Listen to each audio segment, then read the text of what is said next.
I'm Beverly Enos and you're watching Spotlight Georgetown. You can find us every Friday, Saturday, and Sunday at 8 a.m. and 8 p.m. You can sometimes find us at 2 o'clock and 6 o'clock and some of the other times. Just check your local cable station and every once in a while it'll show what the schedule is for that particular day. Now, this is part of your local cable TV process. So if you would like to learn how to run a camera, if you'd like to actually learn how to run the camera and then borrow one for something that you're doing with the schools or with a nonprofit or something like that that's going on in town, if you'd like to come down and learn how to do some editing and play with all the fancy computer gadgets and gizmos, we have new gadgets and gizmos this particular week, so it's something that is available here for you. This is your cable television station. Today we're talking to Susan Stead, and she's from Coldwell Real Estate. Coldwell Banker. Coldwell Banker. That's what I thought. And I'm thinking, did I do that wrong? No, it's okay. And we're talking about real estate in Georgetown. And it's surprising. I've lived here since I was 10. And at that time, I think when I was in high school, it was like 4,000 people. Now it's heading towards 9. Mm-hmm. But the housing market is actually pretty good in Georgetown, isn't it? It's exploded these last several years. It has been for a long time. Okay. Now, where do you live? Okay, so I live on Searle Street in Georgetown. I've lived there with my family. I've been in Georgetown since 1985. We first built a small little house on Teddy Street when we first moved to town. And then after I had my third child and we were busting at the seams, we built the house we're in now on Searle Street. So I've been on Searle Street since the early 90s. And so how many are in your family? So I have 3 children and I have 3 grandchildren. I know, which is exciting. So my older daughter Danielle has 2 girls who are 5 and 3, Ella and Anna, and my daughter Kate just had a little baby boy, Henry, and he is about 7 weeks. And your third child's name is? Brian. Don't and leave he him is, out. I can't leave out my Brian because he is active duty Navy stationed in Virginia. So very proud of our Brian. Yes. Very, very good. Community involvements. That's how we met. That's how we met many we years met ago. Women of Today back when you first came to town. It would have been the late 80s, really, when I first came to town. So I guess you name it, and I've been involved in it over the years. I loved my time with Women of Today. Kind of segued into that with getting very involved in the school, sitting on various boards, committees, things like that. Youth group leader in my church for over 15 years. Band parent president for over 15 years. Been on more band parent trips that you want to even think about. Wonderful memories. So a lot of times with that, I've continued to be really active with my church, and then just work has been, as my kids have gotten older. I've always been pretty busy in real estate, but since kids have been out of the house, it's kind of exploded, which is a beautiful thing. So yes. It's left me a little less time to be as involved with community stuff, but still remain really involved with my church. Well, and I think a lot of times as our kids have grown, a lot of the community involvement goes away because so much of what we both did was with the kids. Absolutely. Or because of the kids. kids. And I used to say all the time, if Women of Today had that second status of like, okay, you can still be a member, but you didn't have to do the muffins with Santa or the Easter Bunny again for 20, how many years we did it. I was the Easter Bunny. So was I. So was I. I think I might still have the costume in my attic. The original one. I think I might. One. I think so anybody from Women of Today is looking for the original Bugs Bunny Easter costume. I still might have it. So those were fun times. Yeah, we had a lot of fun. Fashion shows were like my favorite. Yeah, we had a lot of fun with that, especially when we did all the antique clothes and got to do some really fun stuff over the years with lots of wonderful people. We did, and we've had involvements with the police departments and the fire departments and school, great escort school people. And so that's why real estate for me was such a natural extension. When I was looking, my husband was a custom home builder at the time, and I was looking to get back into the workforce. I had been helping him with his business and really kind of was thinking about what I wanted to do. Real estate just fit for me. I knew a lot of people in town. With my husband being a builder, I had a lot of knowledge and experience with homes, and so it just became this wonderful natural progression for me. Now, education. For me personally, yes. I graduated from Malden High, class of 1980. Started my family very young. Yeah. So Gary and I were married. I was 18 when I got married, and Gary was 19. Okay. So had my family very young, and then continued. 19. Yeah, babies, So continued to do a lot of classes and stuff like that, and then continued when I decided I wanted to do real estate school and all that sort of good stuff. Continue in education constantly because we all know how important that is because things are constantly changing. So lots of education, but not any one specific place. Okay. Professional achievements. I went online. You've got this list of awards that goes on and on and on. Yes. So I don't want to bore everybody with that, but I always tell people, what's been a beautiful thing was I've been the #1 listing agent in Georgetown and selling agent in Georgetown for a while, and that's something I'm very proud of, and because that's my community. I list and sell pretty much anywhere in the North Shore, but the bulk of my business. Last year, I sold 16 homes in Georgetown alone. Wow. So then, in other communities. I take buyers a little bit further afield, but most of my listing opportunities have been Georgetown. I've done a lot in Groveland and Raleigh, as you can imagine, a little bit in Topsfield and Boxford, because since the Georgetown office merged with Topsfield, I've been over in Topsfield now almost 6 years. That was the next question. So there is the office is actually in Topsfield. Correct. So Caldwell Banker had 2 offices, one in Georgetown, one in Topsfield. We shared a manager, we shared a lot of resources. So then when we were kind of getting away from having smaller offices, we needed to a bigger space. And unfortunately, the Georgetown space was small. There was no expanding potential there. Topsfield had a really big space. So I whine and say I have to commute to work now for 15 whole minutes. Oh, 15 whole minutes all the way to Topsfield. But I'm in my car all the time anyway, so it really isn't an issue. So through our lives, through everybody's lives, we have 3 big life decisions. We have marriages, we have children, and we have home owning. Mm-hmm. That's probably huge. One of the things that we can do more often. Mm-hmm. We can move in and out of different houses, and people have a starter home, as you did. Yeah. And I started out on Pond Street, and now I'm on Andover Street. Right. So people can still stay in the same community, but live in different homes. My daughter lives in Bow, New Hampshire. She just moved from Bow, New Hampshire to Bow, New Hampshire. Sure. Same thing. That's the larger bulk house. That's been the bulk of my business is people, starting out with, like you just said, that first home and then building it from there. I've sold like the same house 2, 3, 4 times, which is fabulous. And you've sold to the same people multiple houses. Yes. That goes along. That's just the best way. I always say it's just such an awesome way to build your business. Yeah. What do people need to do before they put their property on the market? And there's got to be a whole list. I have a friend that just sold her house in 3 days, and some of the things were like, oh, you got to do what? So it's funny. So I have a lot of people that will call me, especially people who know me, will call me ahead of time, sometimes a year or so in advance, which I love, because then you can really go over and say, because they'll be thinking, should I renovate this space? What should I do with this space? And so they'll say, would you come over and just help me? So when I get over there, I'll say, okay, this looks great, just clean this up, worry about this, don't worry about that. So there's definitely a process that people go to, and I always say, try to look at your house like the first time you ever walked in the door. And it's really hard to do. So I always say, getting rid of clutter is key. Can I sell anything? Yes, and I have, including some hoarder houses. But Hoarder houses, okay.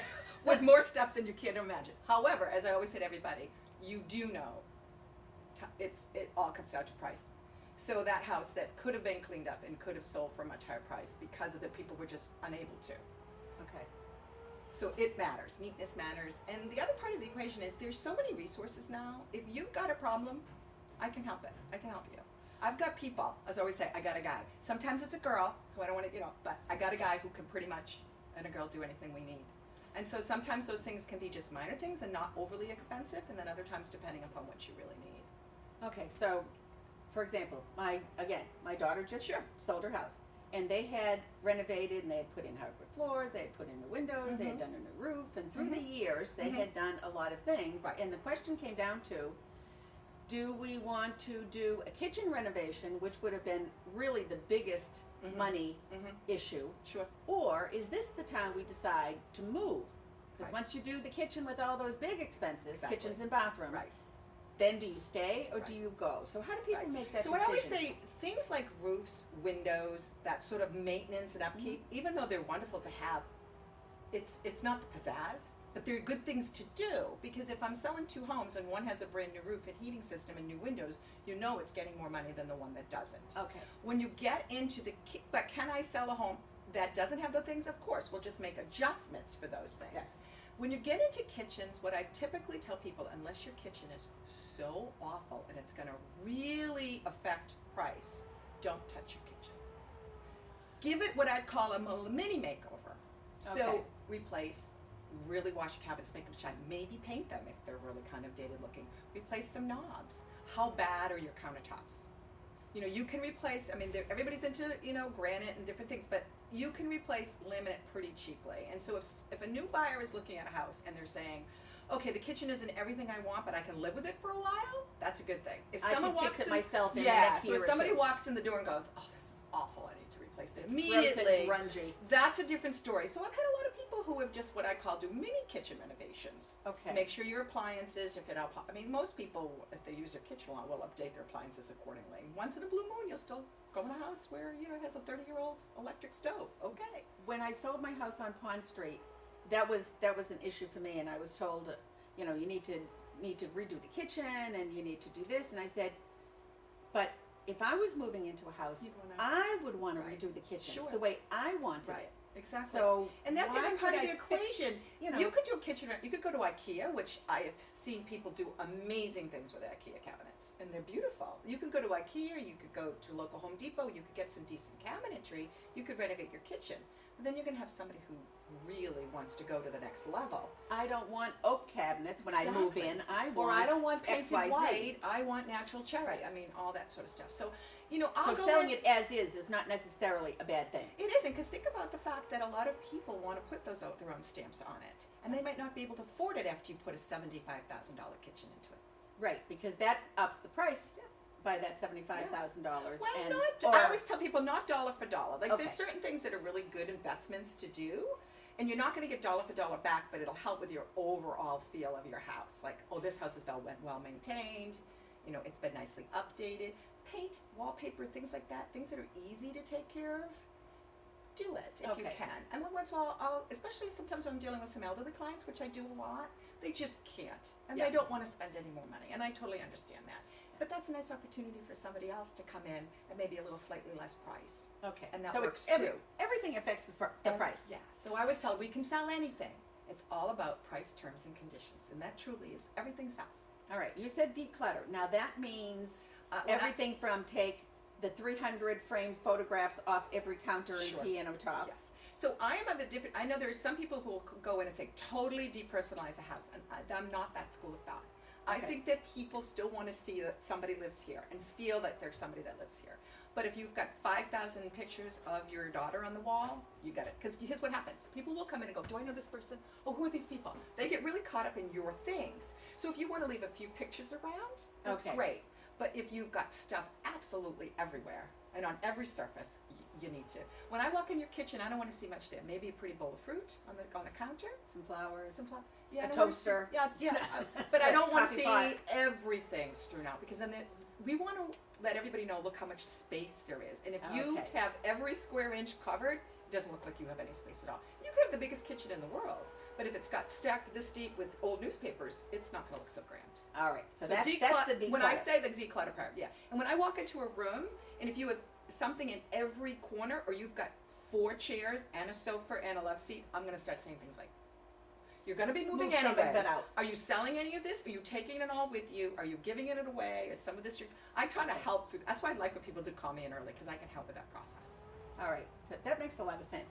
How do you come up with a price for a home? There's got to be a formula someplace. Well, there isn't, because if there was a formula, you wouldn't need it. There's no formula. Okay, All right. because if it was just assessed value, which is jumps all over the place, Right. if it was just square footage, you could come up with a formula. So it really, but that doesn't take into consideration your location, your lot, what you've done to it. So that's where you need to hire someone who really understands the market in which you're selling a home. So I grew up in Malden. I have family in Malden. If they call me up and say, will you come list my house? I say, oh, absolutely not, but thank you for calling me. I'm going to get you a really awesome Coldwell Banker agent who works in that area to help Malden. you. In Okay. Malden. There are agents who will come up from anywhere. You'll see these signs, who's that? And I'll look it up, and it's somebody from the South Shore. Now, obviously, they're related to somebody or whatever, but I think you're doing a huge disservice if you're not working with somebody in your local market. Because in the Georgetown market, I'm going to be able to tell you, even if you have something a little unique, I'm going to have been in, this is the beauty. For me, I've been in every listing. So it's awesome. Even if it hasn't been mine, if I haven't sold it, I've still been in it, went to open house or showed it or whatever. So most of the time, I've been in that house. So when I Okay. go to then compare, I'll say, you know, Beverly, your house was very similar to one I sold over in Chaplain Hill, and let's talk about that, and this is why, and this, that sort of stuff. Okay. So I have a personal knowledge. Now, can I do that in every community? No. No. But I certainly can in Georgetown. Okay. Now, when you say you've been in all the houses and open houses, is that part of the multiple listing service? That So multiple listing service is open to all agents, okay? So if Okay. you're a real estate agent, MLS, you MLS, see multiple, MLS. MLS everywhere. So if you see that, you know that they've paid their dues to belong to the multiple listing service. And Okay. that's how we as realtors get our property out there. So if I was an agent and I put a house, if I listed the house, anybody within that multiple listing It's gonna service see your listing. would see the listing, would Correct. go, have the opportunity to go to an open house, Correct. and then have the opportunity to sell it. Sure, yeah. If they've put it in MLS and shared and cooperated with Okay. other agents, you're gonna see that. So whether it's my listing or not, I'll still have an opportunity to sell that. Now, what about a private listing? Do they still do that? You know, back in the day, they used to have what we call pocket listings, where you'd get a listing and you'd say to your client, "Listen, let me hold on to it for a week or two, and I'll see if I can sell it. And if I can't, then we'll put it in." And then Who you- did that benefit? Not you, Not as the the seller. consumer. Okay. So remember something. As much as I love to sell my own listings, and I do several times a year, my job is to get you the highest and best price possible from whomever that comes from. Whether it's a co-broke, whether it's somebody else from my office, whether it's an agent, you know, out of town who's coming in. Buyer's agents will come a little further afield than a listing agent will sometimes. So it could be a buyer agent, you know, from the South Shore. I just had a deal where they bought one of my listings on North Street, and she was from the South Shore. I have a friend that just sold her house in 3 days, and they're Yeah. looking to move into southern New Hampshire. Sure. So they would be looking for many different opportunities in Sure. southern New Hampshire. Yeah. So it wouldn't be just one particular Correct. city. Right, correct. Okay. And so that's why you want to, especially if you're working, so a lot of times my sellers are my buyers, because people say, "Do you work with buyers?" I certainly do. Okay. Okay. But the bulk of my business is sellers, who are then my buyers. So they're looking to either Sell their house and buy another one. or move and stay in Georgetown, or go to a different okay. community. So, yeah. So a lot of my sellers are my buyers. Now, general information on finances. Sure. An agent gets X number of dollars for selling a house, and X number of dollars as the X number as the agent that puts it on the market, and then So you have your Money listing. for- You have your listing for selling agent. it. You have your listing agent, and you have your buyer's agent. okay, so the Okay. agent makes money on one or the other or both. Correct. Yes. All right, so that's the advantage for the agent of why listing that's something. why and in selling. the old-fashioned days, you know, if you could do that pocket listing, you had both sides of it, and people were more. Right now, with disclosures, I mean, agency disclosure is huge and has been for a long time. So there once was a time where if I worked with you, you might not have known that I was actually representing the seller. Okay, but now it's pretty much out in the open. Very clear. Everybody knows who's being represented. I personally won't do dual agent, meaning we're all represent the same party, but two parties in the same transaction. Okay. If you understand that I'm representing the seller and you don't want buyer agency representation, you can be my customer, not my client. I'm going to tell you everything about the property, material defects, anything I know. What we're not going to talk about is my seller's motivation or yours. And if you're okay with Okay. that, because sometimes there's clients who are very savvy to the market, they don't really want buyer agency representation, they'll come directly to me, I'll explain, and they'll say, "No, we really want to write up our offer with you." Great, we'll sit down, we'll do it, as long as they sign and understand who I'm working for. But there once was a time where the consumer thought that agent, because of how she was talking, they were working for them. So now they understand. I'm going to give them all the appropriate information. I'm not hiding anything from anybody. We're just not going to talk about people's bottom line. Now, when you're selling a house, or when anybody is selling a house, you cannot cover up anything that is not necessarily the best. So what I always say Items in the I house. always say to sellers is this. I say, you know, just disclosure is your friend. Because if you say to somebody right up front, "Listen, I treat yearly for ants." Everybody in Georgetown gets ants. If I asked a seller, "Did you ever get any ants?" and they say no, you know they got ants. So Okay.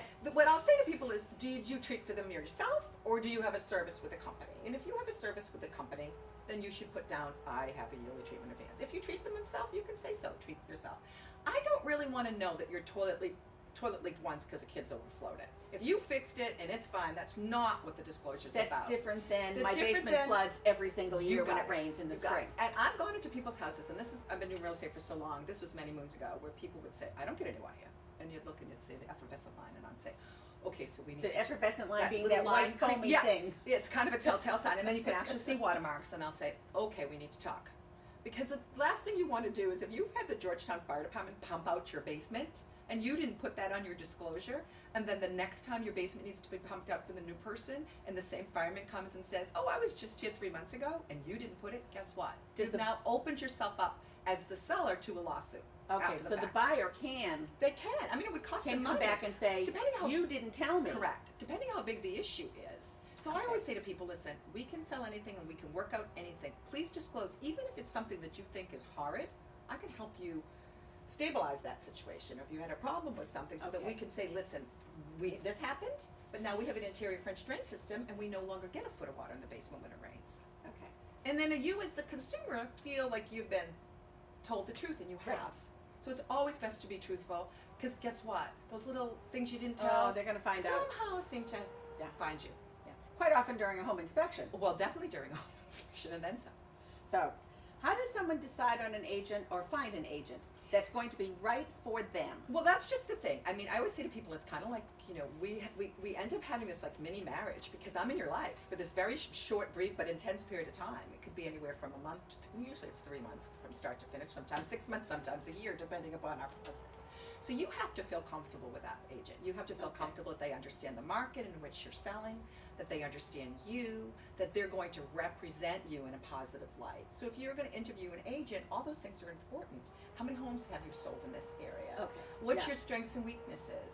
You know, you're going to pick up on their energy. Do you like their energy? Do you like their personality? So people can actually interview an agent before they decide on one. Absolutely. I've been interviewed Really? many times. Because, remember something, I know a lot of people in town, but I don't know everybody, but they'll see my sign. I'm working on it. They'll see my sign, I'll send a picture, they'll call me and they'll say, would you come over? We'd love to chat. Now, here's a funny thing that I figured out, pretty early on.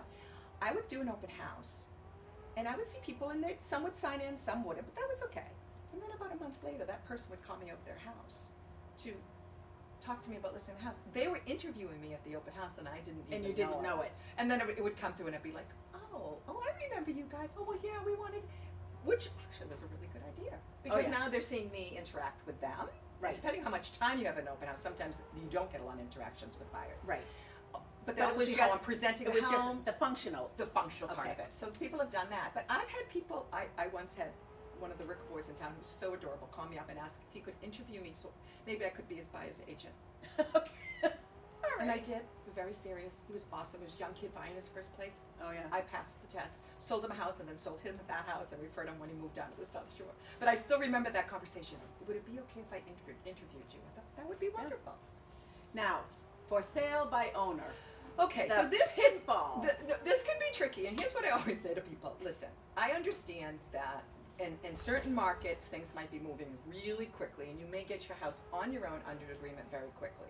However, where I really earn my money is getting you to the closing table, because all sorts of Right. things happen along the way. So that And means you're not a real estate agent. that means knowing how to get the inspections, knowing how to get the Everything. attorney, and how to just write a moving the contract. process. Okay. And here's what I've noticed that's happened when I've looked at, because we track this stuff, of course, we do, we Yeah. track everything. When I've looked at homes that have been sold for sale by owner, this will be me. Could have gotten more. Because here's what happens. Now you're a buyer and you see it for sale by owner. Now you have to call that person. You don't really want to deal with the owner. What if they're going to ask you questions? I don't want to tell them how much money I make. I don't want to give them my personal financials. You're going to keep this, distance thing. First thing you're going to do, whatever they have on the market, you're going to whack off the commission amount. Right off the top, you're going to think, well, I'm going to save the commission. Whack that off. And do a lower offer. Is commission a percentage or? Commission's a percentage, Okay. so it varies. All right, so it does vary. Yeah. So it has its pitfalls doing for sale by owner. Well, here's the other part of the equation. I know who I'm bringing in your home. So if it's a co-broke or if it's a buyer, I'll pre-approve them. We've had conversation. You do it for sale by owner, you have no idea who's walking in that door. So it can be a safety issue as well. We've been lucky in Georgetown that we haven't had Okay. any big safety issues, but I don't know if you remember a few years ago, we had people who were knocking on people's doors who had for sale signs in their front lawn. Do you remember that? Yes. And that happened to actually one of my clients, and thank goodness she stood in the doorway, she had the door locked and said, that's my agent, call her. He never did, and then a month later he was on the news that he had attacked a woman in New Hampshire doing the same thing. Right. So there's just So safety using stuff. an agent, the agent becomes a buffer. Absolutely, and it's even more It than does- that. It's the does buffer for a lot does of a things, check. but it's also the knowledge of. It's like I know a little bit about a lot of things, but I wouldn't attempt to change the oil in my own car. I'm sorry, I know some people would, but I go to a mechanic for that. You know Okay. what I mean? So it's that sort of thing. It's like everybody feels they know a little thing about real estate, and they do. But this is my full-time, 7 days a week job. This is it. This is what I do. Okay. And that's the same, well, not necessarily the time period, but Right. every agent that's their job, is to Yeah. know what they Should. do. If they want to be successful at real estate, they need to know the good, the bad, the ugly. I always said, you know, when you've got a lot of markets, and I always talk about when we had the 2006, 2005, 2006 was peak in Georgetown. So from 2002 to 2006, if anybody bought a property during that time frame, it was absolute peak, okay? So they're paying them Tons. top dollar. They topped up. Tons of people jumped into the real estate world, thought this is an easy way to make a buck. Oh Jumping yeah, in I'm and gonna doing get this commission because everything is selling. Yeah. So then towards the tail end of 2006, I could see it turning, because if something didn't sell in a week, I'd be like, oh, okay, it's turning. 2007, 8, 9, all those agents who jumped in, thought it was easy, left. They really did, because they realized you can't sustain. Yeah. It's not, you know, and the only thing that I used to laugh and say, the only thing that I was able to survive is because of all my prior clients. There were people who had to move during that time, who had to make changes. And they're going back to someone that they have dealt with and trusted. Exactly. Okay. So then when this next uptick has happened, and we have definitely had that this last couple of years, it took us really and truly to 2000, I would say 11 to 10, 11 to really feel some real Some recovery. increase, finally. Yeah. So the process from start to finish is, I decide to sell my house. Mhm. I should call an agent You should. and The sooner say, the better. come to the house and tell People me. always feel like they're wasting my time Yep. when they call me in a year in advance. I love that. It's never a waste of time, because then they may go off in a tangent that they don't really need to.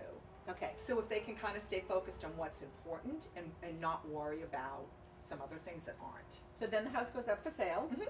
and someone says, I want to buy it, and they sign a purchase and sales agreement. So in Massachusetts, we're a two-step state. So Okay. we do have a contract to purchase first. Right. So you come to one of my listings and you fall in love and you decide you're going to write up an offer. We write up an offer. Your offer gets accepted. That's number one. Okay. Okay, so accepted is first.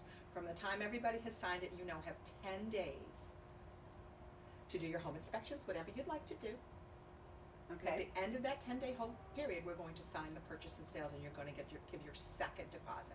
So you're going to give a small deposit at the signing of your offer. and you're Okay, gonna so give it's a an offer first. offer first, and then you're going to give a larger deposit at the Inspections signing. and having people check it out Sure. and do whatever it is. Sometimes after home inspection, there's renegotiations. That happens. Oh, there's a Just- crack in the basement when we need to renegotiate So something. some seller might say, you know what, I have a company who'll fix that crack for you, and then there is no renegotiation price. Some buyer would say, you know what, I know you're an elderly person and don't want to deal with this, but if you make this adjustment, I'll take care of it after I move. Okay. So then once we do that, we're going to sign purchase and sales. All right. Attorneys have probably reviewed it at that point. Yes. Both buyer and seller's attorneys. Yep. You sign P&S. Once P&S is done, you're really waiting for the buyer, if they have financing, to get their financing commitment. They'll have a pre-approval letter when they come see me, but they need to have their full finance commitment. So Okay. appraisals, things will happen behind the scenes that even sometimes buyers aren't aware of. Appraisers come out and appraise the property to make sure that the buyer's paying the correct price. Right. All that And sort of even stuff. though I've been as a buyer, I've been to the bank and they've said, yes, we're going to give Sure. you the money. For me to go beyond the purchase and sales process, I have to actually have the bank say, this is how much for So this here's, house yeah, so that here's we're what going happens. to So give now you they're and gonna sign right, off So now they're gonna give you a full mortgage commitment for the particular property you've put under Right. agreement. for that one piece. And I always tell people, please don't make any big purchases during this process. Don't go buy a new car, because that could change your loan amounts. Don't buy Okay. a motorcycle.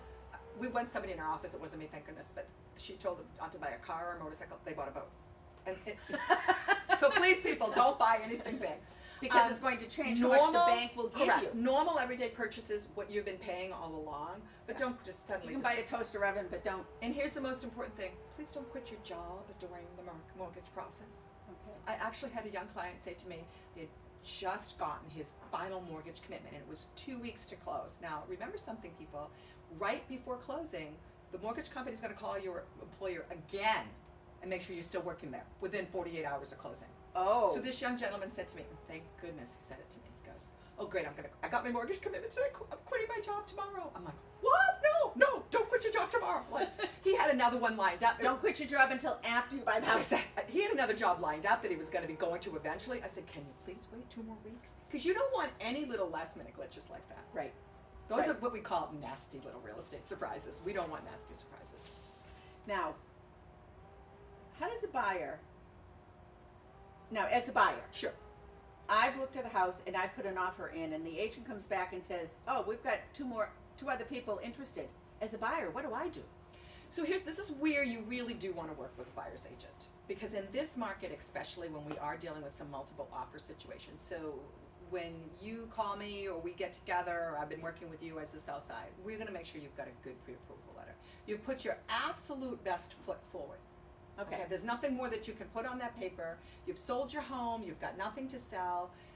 I hate to tell you, newsflash, sellers are not taking contingency sales. They're not waiting for you to sell your house if you want to buy theirs. They're just not. I know you're three tying people that have just gone through. It just won't happen, and it's a waste of everybody's time. So when people say, well, I have something to sell, I'll say, we need to talk about that, because in this market, it's not happening at all. Yeah. So what I say to buyers, when you're ready to go, and you're as enticing as possible, you are putting your best foot forward. Okay. So then when you're entering into negotiations, and then I talk to young people and I'll say, especially with first-time home buyers, I'll say, listen, right now the market is so hot that this is probably a good price for this house, but given that there's such a lack of inventory, it's probably going to go over. Right. Okay. We have a really serious discussion about that. If this is going to be forever house and you just can't stand it if you lose it, then we have that discussion. But if you say to me, I really discourage people from getting into bidding wars, because at the end of the day, it's not a good thing for anybody. All right. Now, if I'm selling a house, you think a bidding war is a good thing, and sometimes it can be, Okay. but let me tell you what happens. And I've had it happen positively, and I've had it happen negatively, where you'll have 10 offers. You choose who you really feel is the strongest offer in the bunch. You take that offer. About day 9 of the home inspection period, that new buyer suddenly feels like they're going to be ill, and they've overpaid for this house, and they withdraw. So what I always say to people so is, you've lost all those other options. yes, because you go back to those other 9, and in a fast-moving market, they're gone. So what I always say to my sellers is, I understand that a bidding war can really help you here and get your price up. Yep. But what we really want is one really good buyer who saw it, went home and slept on it, came back again and saw it again, and then we don't lose that buyer. Okay. And in a hot market, you don't always have that luxury. So me as a listing agent, I'm sitting with my clients and I'm saying, okay, these all look pretty good. This one has a little bit more money to put down. You're making determinations, but you can't base them on emotion. You have to base them on what you have facts in front of you, and that's what we do. Right. What's on paper. Yeah, what's on paper. Again, when my daughter sold her house, they went through this, and they had a house to sell, and they were trying to buy a house. Sure. They ended up selling their house at 9 o'clock, buying the next house at 10 o'clock, and the movers came at 11 And o'clock. I have to tell you, that's routine real estate, because most people have to sell before they can buy. So if you're under agreement, So you're working on both. Yeah, so you're that's working the on other both part. sides. The reason why you really need an agent, because let's just say that's exactly what happened. I've sold your house. Now I have to help you find something. We are going to make sure that we have, through your 10-day home inspection period, have at least signed your purchase and sales. And we want to make sure when you're obligating yourself to a new house that you're piggybacking dates. So you're making sure you get your financial commitment on your home before you give yours. We So have that's to common. tell. That's common. We have to tell the seller that you still have a contingency of closing on your home. But the beauty is we've already done home inspection, we've already signed purchase and sales, and we have really strong mortgage commitment. Then a seller's going to say, okay, this makes sense. But here's where it gets tricky. If you're selling a home and the people buying your house had something to sell, and you've got a lot of little dominoes stacked up, Okay. one wrong move and it's a house of cards, it's all over. So that's why, as an agent, and that's the other reason why you really want an experienced real estate agent, because I know the questions to ask. Okay, it's great that you've sold your home and you're under agreement. I need to see your. If you want to buy my listing, I need to see your offer. I need to see what sort of financing the new buyers are getting. I need to see if there's language in there that says subject to them selling something, because then we can we try to minimize the risks. And negotiation is always available just about until you put the name on the dotted line. You at got the it. attorney's There's office. negotiations sometimes. It shouldn't be after home inspection. There should be no negotiation. That's Okay. it. But then sometimes financing gets in the way, and something might not appraise. And then you've got to go back to your seller and say, we're a couple grand off here. If we want to work with these people, we're going to have to make an adjustment on purchase price. We don't like that either, but a lot of people are smart enough to know that in the end, in the long run, that's probably the lesser of two evils than going right back on the market again. Okay, so you have a house to sell or you're buying a house, either way. And all of this goes through. Hidden costs. What is So it when what they I- talk percentages? Points. What Right. are points? Okay, so what I always say to people is, especially when I'll sit down and we have a sheet that we give people. So when you're a seller, you have to pay tax stamps to the state of Massachusetts. People forget that lovely little ditty. It's $4.56 per thousand of your purchase price, and they just Pay to the state. They just take the money take and it run. out closing. That's it. And Okay. that's a seller expense in Massachusetts. Thank and you, other states. Massachusetts. Yes, thank you, Massachusetts. It just is. As a seller, you're obligated to have a new deed, and that's usually about $150 to $200. If you Okay. don't have an attorney, the closing attorney will draw your deed for you. I always say to people, The bank attorney quite Mhm. often? Yeah. Okay. I always say to people, I have really great attorneys that I work with in the area. They charge minimal money. It's the best few $100s you'll ever spend. This is your biggest asset. Why would you not hire an attorney to make sure Right. that all the legal language benefits you as well as the buyer? Especially because the buyers always have an attorney because the bank looks at it for them. Okay. And what are points? That's in your mortgage. So if you want to get a better Okay. rate, sometimes you'll pay a point. It's not the way to go. Get the best rate you can. Don't pay points. And I think that used to be much more popular probably Yes, 10 or 15 years ago. You will see people asking You know, sellers for I only had to pay 4 points, and I paid Right. 2 points. No and- one's paying points anymore. You will see buyers asking sellers to help them pay part of their closing costs. So here's a for instance. I have a house in the market for $500,000. Somebody might offer $505 and ask the seller to pay $5,000 of their closing cost. Okay. So then that means is that buyer can bring $5,000 less money to closing to the table, so he or she can keep some cash to do some renovations or whatever. All right. Sellers just need to understand now that property now needs to appraise at $505. All right. Okay. And So- in some instances it's almost irrelevant, but if you're really tight, it could push it over and it might not work. Years ago, you heard people say, well, I took the mortgage back. They don't do that anymore. They don't do that anymore. No mortgages are assumable. So when a new buyer is sitting out the closing table, they'll go over every aspect of their mortgage and they'll say this note is not assumable.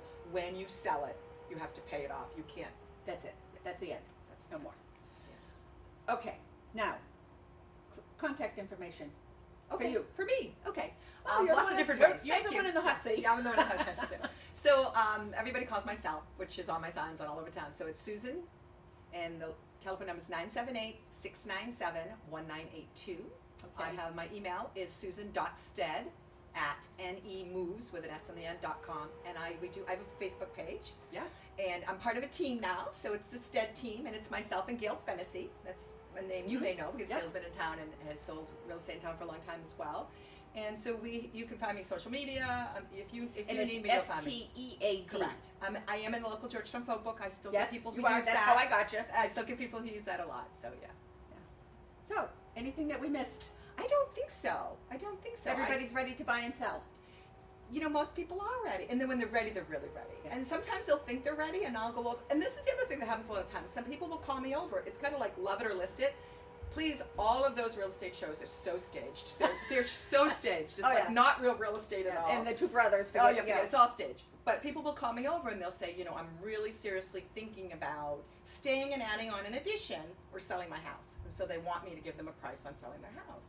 And I'll always say things to them like, do you love your neighborhood? Do you love your neighbors? Do you love your yard? Does this addition make sense in the neighborhood? Are you going to now price your home out of the neighborhood? Yes. Ultimately, I might ask some questions they didn't think of. Okay. And it's probably 50-50. Some love it and stay, and some still list. A question that I forgot. Swimming pools. Plus or minus? It's if you really want them, they're a plus, and if you really don't want them, it's a huge negative. I know somebody that actually had to fill in a swimming pool. Sure, it happens a lot. So here's the thing. I sold a house in Chaplain Hills a few years ago, and it had the most gorgeous swimming pool.